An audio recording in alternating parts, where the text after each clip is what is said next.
You're listening to the Backyard TARDIS Random Thoughts Podcast, part of the Red 5 Network. Hey, it's Nicholas with the Backyard TARDIS here with another Random Thoughts Podcast, part of the Red 5 Network. And this one we are talking about Sonic the Hedgehog. Let me show them there. Sonic the Hedgehog in 2024. Speaking of Red 5 Network, this Friday I'm going to be on with Christian Phantom Geek talking about Sonic Movie 3. So going more in depth to that then. But, so 2024, well, let's set the stage. What did we have in 2023? Notable things in 2023, we had Sonic Superstars, a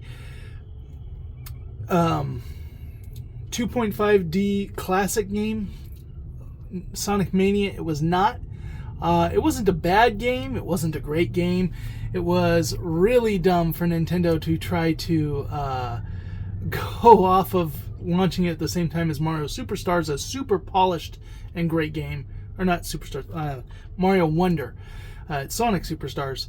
I think if it had released in June, before that, might have had a little bit more positive viewing, maybe a few months after, in like the February time of 2024, but launching it day and date with Mario Wonder, especially when it wasn't fully polished, and some of the late game stuff was really, which that seemed to be the trend for 2023. Sonic Origins Plus. Sonic Origins had previously launched, had a lot of bugs in it. Sonic Origin Plus had all of the fixes of those bugs, but not every bug was fixed. And it had some additional stuff added to it, but and now was in physical form. But it wasn't. The fact that the cell phone versions are still the more definitive versions than this is sad. However, if you're new to Sonic and you're wanting to pick it up and get a collection, especially on the Switch, like it's a great collection. It's a great collection. But if you're a dedicated Sonic fan that already owns 4 other versions of these games, 5 other, 6 other, 7 other versions of these games, this may not be the best one. And the fact that the music for Sonic 3 was just really bad. We had the April Fool's joke, Murder of the Sonic the Hedgehog. Free game, little like Flash style game, like point and click game. It was just a fun humor, and it was free, and it was just like, that's great publicity. That was in releasing on April Fool's, so everybody thought it was a joke, and then no, it's an actual game you can download and play, where they're all having a murder mystery party on a train. So yeah, that was fun. We had the Sonic Final Horizon update to the Sonic Frontiers. This got me to, I had quit playing Frontiers. It got me to pick it up and try it out a little bit, but honestly, this didn't do enough to move the needle for me. But I think it's really great that Frontiers continue to get that support, and I hope that is something that continues with Sonic games, is continued support and updates. So that was really good. And then probably the big thing that came out that year was the Sonic Dream Team game on the Apple Arcade. I still need to play that, but everybody I've heard nothing but praise for that. So that was like, but once again, that's a sad thing when the best thing you probably had come out was on mobile. That's usually not a good look. Now I hear that team is now working on one of the mainline games, so I'm looking forward to seeing what they're going to do. 2024. Okay, let's start with the bad. We had Knuckles, the TV show. Now, I'm not somebody who hates on this like a lot of people do, but there's some tea to spill. The Knuckles show really should have been titled The Wade and Knuckles Show. If it was called The Wade and Knuckles Show, I think half the hate it gets would not be there. I have talked about it at length in multiple other podcasts, but the big flaw is that they brought everybody down to Wade's level. Wade is kind of not bright. He's that small town deputy. He's the Barney Five. And he plays that character well, and he's a lovable character as that. Knuckles is fish out of water dumb. Like, he's an intelligent person, but he's a warrior. He comes from a warrior tribe. you know, and he's greeted on Earth where, you know, all this pop culture stuff's going on. He doesn't understand that. He doesn't understand computers or any of that, but he's not dumb. He's just takes everything literally. And so having them, so in some ways, Wade is more knowledgeable about the world around him than Knuckles, but Knuckles is obviously much more mature, while Wade is kind of a man-child, you know, who's stuck in the 80s, which we can all relate to. It's just one of those things. It really got bad when it was his family, and you had his sister Wanda was an FBI agent, but she was equally as dumb. That really was jumping the shark for me. The dumb bounty hunter friend of his was weird. And then having the ex-gun agents who were also equally incompetent, like they were, you know, Home Alone villains. It just, everybody got brought down, and yes, Knuckles did get sidelined. I would have liked to have seen Knuckles do some actual bowling. If that was going to be the plot that they were going to do, and they were going to do the bowling tournament, and Knuckles was going to teach him warrior principles that were going to help Wade gain confidence in bowling. He had the skills, but he didn't have the confidence. And I feel like if we had done more of showing Knuckles training him in that, it would have come across a little bit better. But like, Knuckles got sidelined for a couple episodes. But it had some hype moments, and I enjoyed it. So I'm not... But it was a low point. One of the high things for me out of Sonic Movie 2 was how well they handled Knuckles. And we'll come back to it with Sonic Movie 3 when we talk about that. Going into that, probably a little more the bad/good, Sonic Prime. Now, Sonic Prime was really one season broken into 3.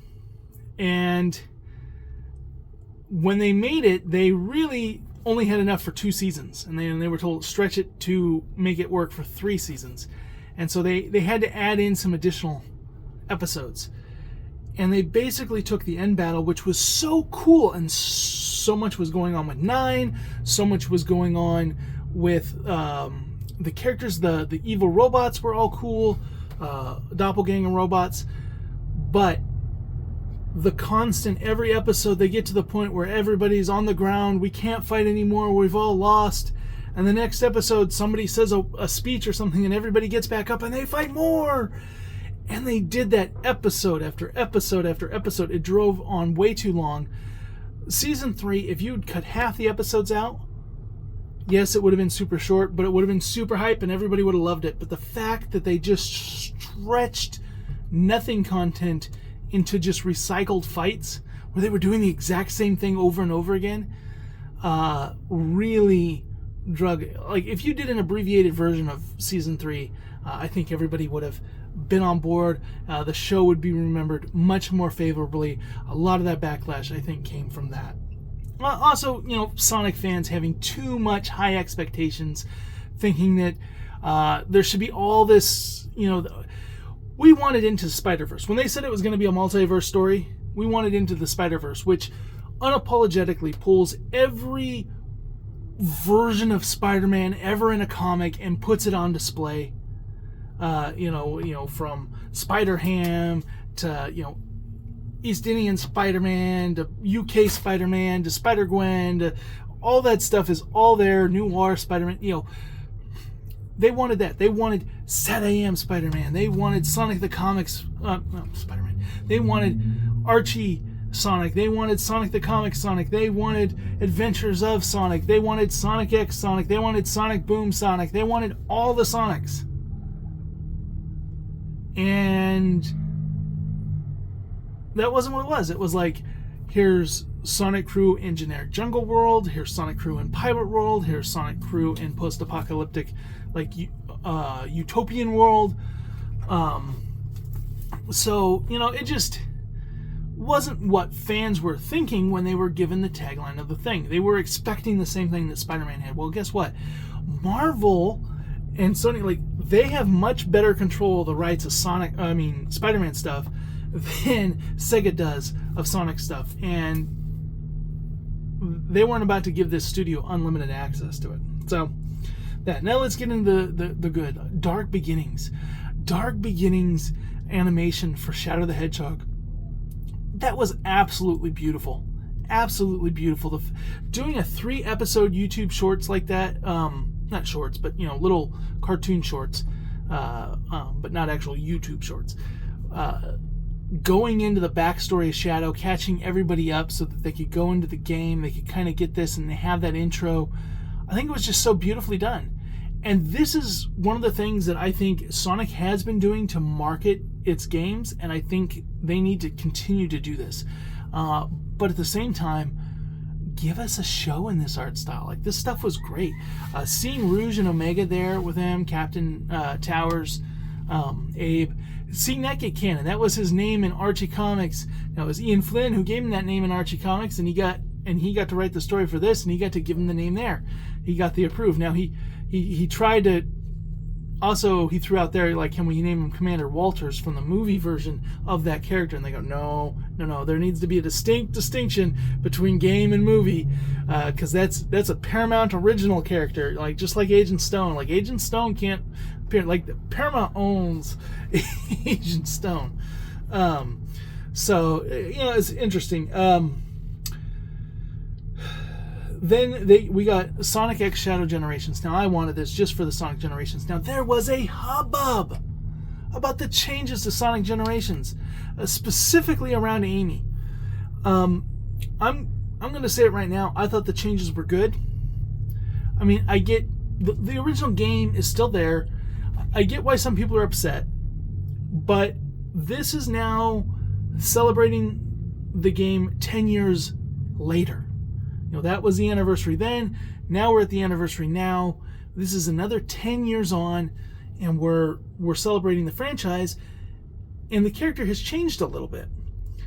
And specifically, I feel like the changes were minor in how Amy's character has evolved over the last 10 years. And some people don't like how she's evolved, but yet I remember before that, everybody complaining about her character. When the first one came out, people were complaining about that. Now they changed it, and what do? You get another set of people complaining. I don't think that they've taken away her identity of loving Sonic and pursuing Sonic. They have just toned her down to where she's not fanatical. And I don't feel that is woke. They wrote a better female character, so that's woke. Like, come on. Just because she's not, aggressively going after Sonic in a ridiculous manner, she's still presenting a gift to Sonic. She's still looking for his admiration.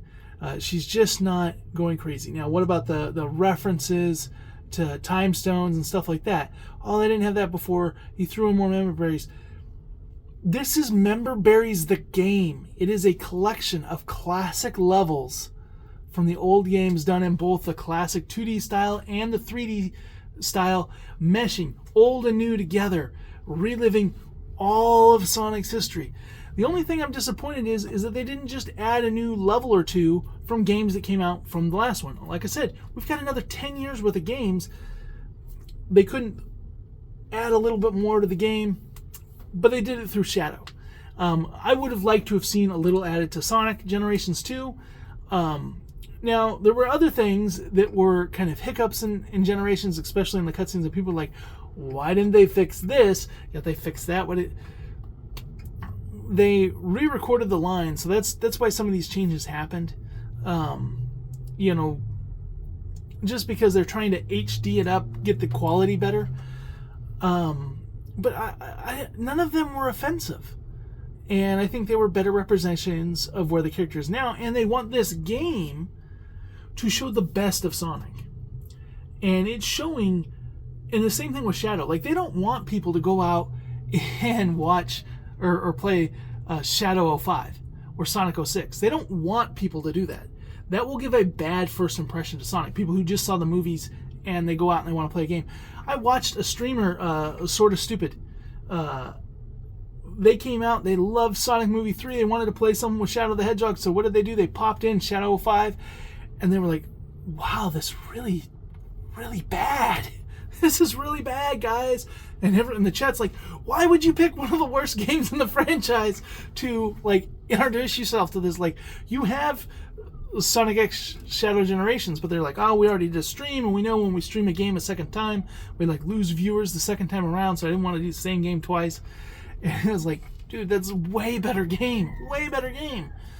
But it just, those games are clunky. But see, they can give the nostalgia of that for the people that love those things, that grew up in that time, that had those as a kid. They can give plot points from that. They can pick and choose things that were kind of cool or awesome from that, and then execute it better here. So that when people go to see the movie, and then they see Sonic X Shadow Generations, and then that can be their introduction, that teaches them about the past of Sonic, and sets them up for what's going forward, and gets them into the lore and stuff, and learning who all the different characters in Sonic the Hedgehog are. That's how you find it. So I think in that way, this game is a huge success. It did really well, but I was the guy that wasn't really into like the idea of Shadow portion of it. I'm not a huge Shadow fan, and mostly because after Sonic Heroes and Sonic Battle, like I haven't really liked how Shadow has been used. I don't like the gun gameplay. I don't like the slow vehicles. So I wasn't really looking forward to a bunch of Shadow 05 and Sonic 06 levels of Shadow, but they did an amazing job. And then you had like the booklet with like Gerald Robotnik's diary. Amazing stuff. Like there's so much lore packed in. It is just like a Sonic fan of the early 2000s, like dream game. That's really what it is, and yet it's still quality for today. So I think that was just a huge win, and it was great marketing to come out right before the movie, getting everybody hyped and cashing in on that hype because it was out just enough so that it would be on sale by the time the movie came out. Speaking of the movie, brilliant marketing making the Sonic Genesis 3 cart. Yes, it was a nothing game, but you actually put it in a Genesis. And I sent it out to YouTubers and different ones, influencers and whatnot. And, it was amazing how many people are supposedly into retro and said, I had to go buy a Genesis. I was like, you don't have a Genesis? Like, what? I thought you were a Sega fan. But everybody uses, computer mod emulators now. But yeah, they go, you plug it in there, and it told the date of the trailer. The trailer's knocking it out of the park. Let's get to it. The big news, the Sonic Movie 3. What did I think? I think it was amazing. I get why some people don't like it. I mentioned this in before. It's Sonic fans hype it up a little bit too much, and that like it's like the most amazing movie ever. Like I don't put it on a pedestal, of like Star Wars, Back to the Future, Indiana Jones. It is not. It's not Endgame. It's not. But in some ways, for Sonic fans who have put in the time, that the amount of references, I mean, and they handle things so well. So there's spoilers in this, but when Maria drew the little thing and it was the rabbit design that was Sonic's original design, having "I Am the Eggman" be the phone ringtone when Eggman's phone rings. Perfect placement of that song. They couldn't fit the Bio-Lizard into the story, so he was like the Godzilla monster that was attacking, and it was what Shadow was reflecting on. Is this how the world sees me? Which is funny because in the story, like this giant salamander monster is like the prototype before Shadow was made. And so they have like this relationship that they are both the ultimate life form prototypes or whatever. So, it was just interesting having Shadow see that on the screen watching a movie with Maria and think, is this how the world is going to view me? And then kind of the world tell him, yes, this is how we view you, and how that affects him. There's so much good about that movie. Now, the movie isn't perfect. I think it went a little bit too Jim Carrey. I just went and saw it for the third time in theaters. I've also watched it twice at home. So I have seen it 5 times now. Like I said, this Friday I'm going to be on Christian Fandom Geek, and we're going to be talking about it. And I just, it's one of those things that I think they got so much right. And if you're a Sonic fan, this movie is definitely for you. But like I said, it wasn't perfect. It wasn't a perfect movie by any means. And I get why some people who aren't Sonic fans went in there hearing all the hype and they're like, why do people think this is so awesome? It's not for everybody. But I think it is something that shows respect for the fans. And I think they've been doing that since the first movie.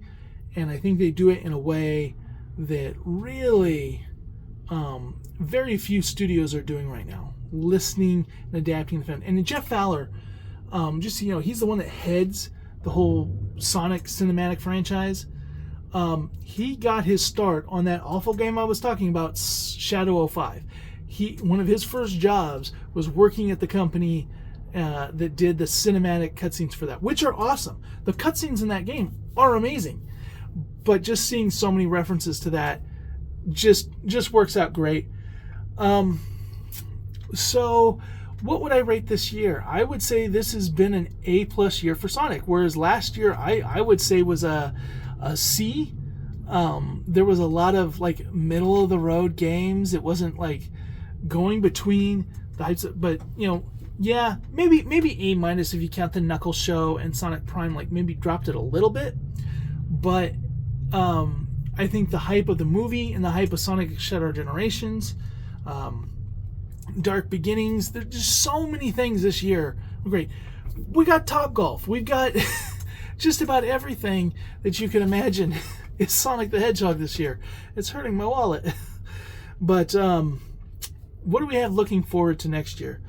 So we have Sonic Rumble, which is like a Sonic Fall Guys, but it actually looks even better than Fall Guys. So I'm actually interested in this.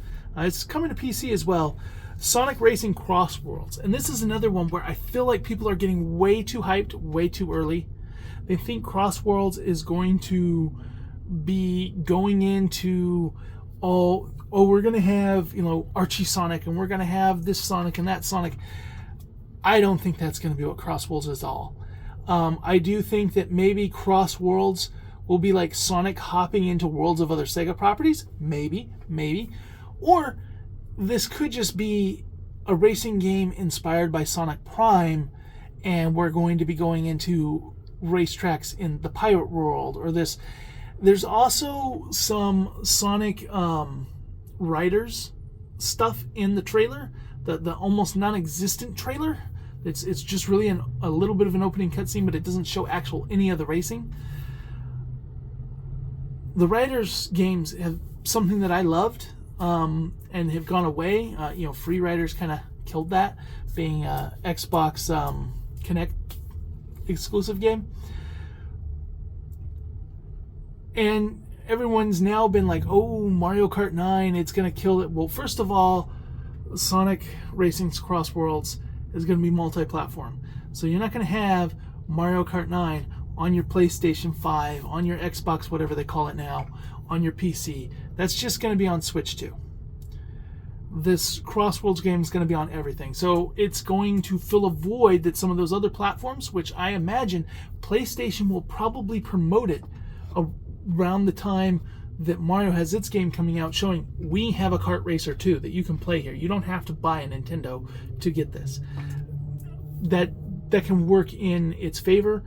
I just hope it's made well. It's done by the people who did Dream Team, so I'm looking forward to that. Not that I didn't like the people who were doing it before, but they really seemed like they were not putting the all into it when it came into the Sonic Team Racing. So I'm hoping Cross Worlds just means other Sega properties. But like I said, it could be just as simple as hopping from level to level, mid-level, or some other gimmick that we're not getting, or crossing over with the Riders, hoverboard racing game. Who knows? Try not to get too bent into what you want that to be, because I think that, like Sonic Prime, is a trap that the Sonic fandom is getting into right now, is that they're hyping this up way much, and all we really have is a title and Shadow getting into a thing. Also, Year of Shadow, they did a lot of stuff with that, going out on tour with the bike and all that stuff. It was very cool. Last thing for coming up in 2025, that want to discuss is the IW Sonic and DC crossover. This has both got me hyped and very concerned.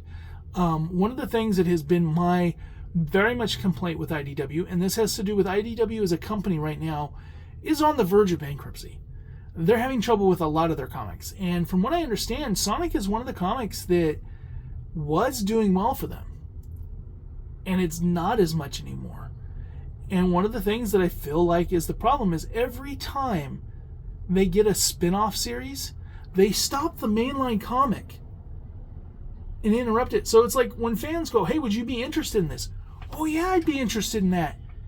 Okay, well, we'll stop making the regular comic and we'll make that. Oh, no. I meant I wanted that in addition to the regular comic. Like, I didn't want the regular comic to stop the ongoing story that I'm invested in. I want to take a 3-minute pause so I can have a classic Sonic arc, or I can have a tie-in to this game, or I can have a, whatever it is. The fact that this is going to be 5 issues, does that mean the main comic line is going to end for 5 issues? And we're going to have this DC? And then they're saying that it's going to be in 2026 as well. So that really does concern me about that. The other thing that concerns me is a lot of people were excited. They thought this was a big get for Sonic, but I really think this is more talking about the state of DC. DC is crossing over with everyone. Batman's hanging out with the Ninja Turtles. Why isn't Sonic hanging out with the Ninja Turtles? Batman's hanging out with Power Rangers. He's hanging out with just about anybody and everyone that's willing to cross over with DC is getting a crossover. And when the Ruby crossover happened, I gotta say, that handled DC characters really bad. It also handled Ruby characters really bad. And it was not good Ruby content. So it walked away as like, who is this for? This wasn't for Ruby fans. This wasn't for DC fans. This really made nobody happy. And I really think a lot of that was the worlds are just way too different. And when I look at I would put Ninja Turtles halfway between DC's world and Sonic's world. But I'm sorry, but DC and Sonic the Hedgehog really just don't mesh. Batman and Shadow hanging, is Batman gonna go, this is where Martha died, and then Shadow's gonna teleport them and he's like, this is where Maria died. What are they, it just, I don't know, it just totally doesn't feel like they would work. And I mean, at best, I feel like the tone is going to come out like the Super Pets movie. So I think we're going to get some cool action figures of Sonic characters in famous DC characters' outfits. And I think that's the best that's going to come out of this. But I think the comic is going to suffer from it.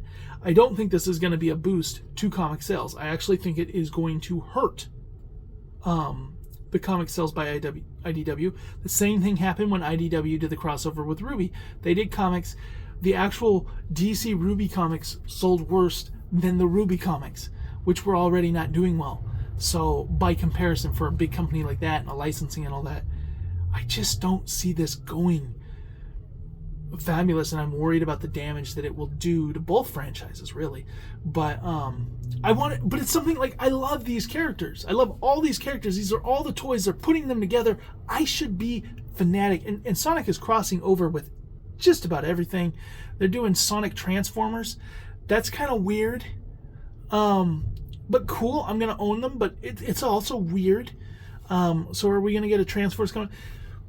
But I feel like this is going to come at the expense of IDW Sonic, and really what I think it's going to lead to is actually the discontinuation of Sonic comics, or maybe Sonic going to a different publisher, because I feel like this is going to, every time they go off of the main book and off of the main story, and you got to wait another 3, 4, 5 months to get back to the story that they were telling, you lose fans that drop off, and they don't have a big fan pool now, and it's getting smaller, and it's getting smaller. And at a certain point, the license is no longer going to be profitable.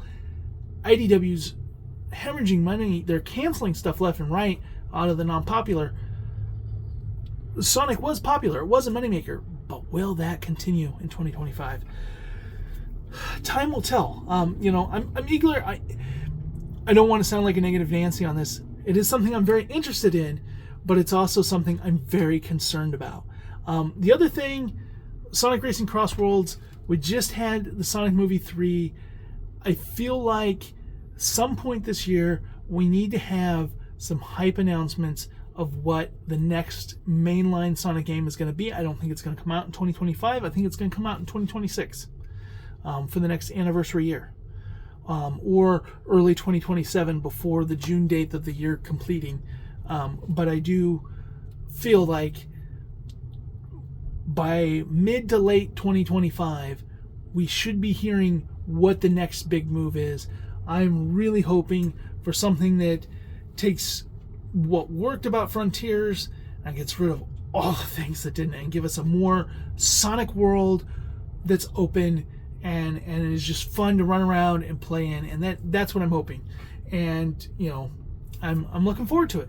And I also think that with Switch 2, yes, Sonic games will all be held back to work on whatever the Nintendo system is, and the Switch 2 will not be on par with the PS5 Pro. No, but it might be comparable to PS5. It'll certainly be comparable to PS4 Pro, whereas the Switch right now isn't even, it's barely above Wii U. It's nowhere near close to PS4. So the idea that is, every game has to be able to be optimized down for that going forward. This is going to make it much better, I think. So looking forward to that. Once again, going to be on Christian Fandom Geek, part of the Red 5 Network, to talk some more Sonic Movie 3, go more in depth to that. But I'm hopeful. This, to me, was a great year for Sonic the Hedgehog. Well, some of my other fandoms have not been so great. Sonic the Hedgehog, it's been like Star Trek, after Picard Season 3 and 22, now it went down. Star Wars has been, Doctor Who has kind of been down with some audio dramas and stuff bringing it up a little, but Sonic has been on a high the whole year. And I want it to continue on that high. I've been so spoiled. 22 was really high, and then 2023 was kind of a little bit of a low. So, but I am hopeful. Let me know what you thought about all this down in the comments below, and I will catch you in the next video. Greetings, listener. Just a reminder that the podcast you just heard is a proud member of the Red 5 Network family.